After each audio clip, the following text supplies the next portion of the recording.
New from Dominic Penner of the Daily Telegraph. Sir Keir Starmer's voice coach travelled between COVID tears in December 2020. Leonie Mallinger was in Labour HQ in London, Tier 4, on Christmas Eve, but went home later that day. She spent the Christmas break in Brighton, Tier 3, until Boxing Day. Guido Fawkes, which has been all over this story, says that a number 10 spokesman won't deny that the PM would have to resign over any historical lockdown breach. And there are so many facets to this. Christian Calgi of the Daily Express revealing that in July 2021, Leonie Mallinger said that she had gone back to in-person coaching. That was 6 months after helping Keir Starmer in person. As he says, why only then if it was fine to do in-person coaching in December 2020?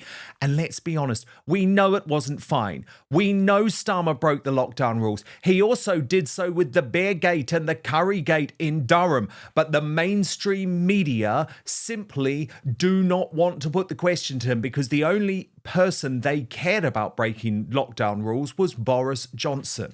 Now, what was fascinating is during Keir Starmer's press conference when he was in Europe yesterday, there were only questions chosen by the BBC, ITV and Sky News. Not one of those three organisations asked him a single thing about the lockdown breach. So when Starmer was walking off stage, it was left to the Daily Mail and The Sun to holler out questions, leaving Starmer furious. Watch.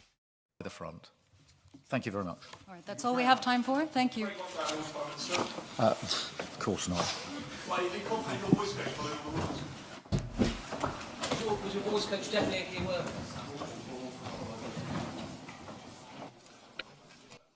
What do you mean, of course not? You clearly did. That's not good enough. Look at the way that you called on people to justify their every move. You've got to do the same thing now, mate. At least Katie Hopkins is loving this, though. Is failing harder than cheap toilet paper. He can't keep his own shit in order at this point. He's lied about simply everything from pensions to taxation to monetary policy, and now he's going to raise council tax by 10%. He even broke rules during lockdown when he had his vocal coach over to give him some lessons, and she did a pretty poor job because he still sounds like he's got a major stinking cold even when he's denying stuff he obviously did.